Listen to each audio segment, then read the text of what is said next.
These are top stories that trended this week. All parties involved in Anambra governorship election have signed a peace deal pledging to shun violence. Meanwhile, the Inspector General of Police warned non-state actors, including IPOB, to steer clear of the election, stating that the heavy deployment of security to the state was not for voters.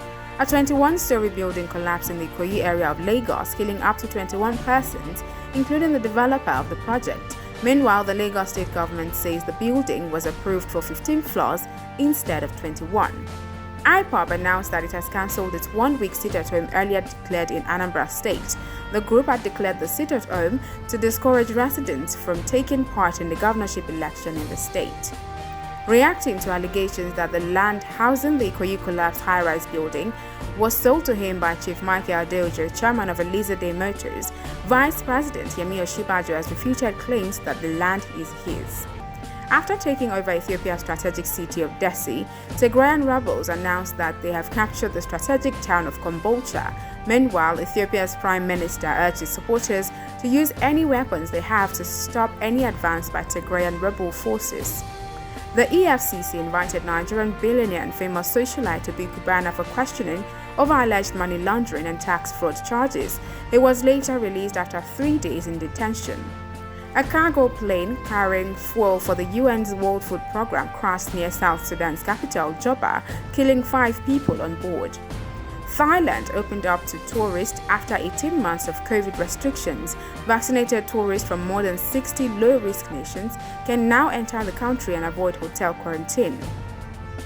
Troops of the Nigerian army alleged that they killed 4 members of IPOB and ESN in Anambra State. IPOB, however, debunked the claim, saying the 4 persons reportedly killed were bandits recruited by politicians to hijack Saturday's election. The Ogun State Governor Dapo Abiodun said the federal government is owing the state over 300 billion naira as money spent on the rehabilitation of federal roads across the state. 7 members of staff of the University of Abuja were abducted by gunmen suspected to be bandits who stormed the senior staff quarters of the university, with their assailants demanding 3 million naira in ransom. All 7 were rescued 4 days after. A young man decked in a Joker costume and wielding a knife attacked passengers on a Tokyo train as they headed for Halloween parties. 17 people were injured in the knife and fire attack. The Ethiopian government has said it will continue its fight against Tigrayan rebel forces despite growing international calls for ceasefire. To ease congestion in Cairo and provide a home for more than 6 million people, Egypt's president has directed the government to begin its transfer to a new capital city next month. 3 Chinese nationals who were kidnapped in Mali in July have escaped their captors and have been rescued by security forces. The 3 were abducted from a construction site. Over 100 world leaders signed to end and reverse deforestation by 2030 in the COP26 Climate Summit's first major deal. The pledge includes almost £14 billion of public and private funds.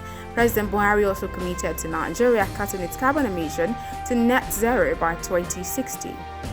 Cleo Smith, a 4-year-old girl missing for 18 days in a remote part of Western Australia, has been found alive and well in a locked house. She disappeared from her family's tent at a campsite.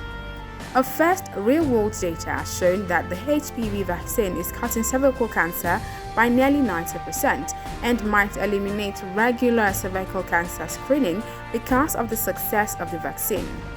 Amid global pressure, Sudan's army chief and coup leader General Abdel Fattah al-Burhan has ordered the release of 4 civilian ministers who were detained when he seized power. He also agreed to accelerate the return to a transitional government.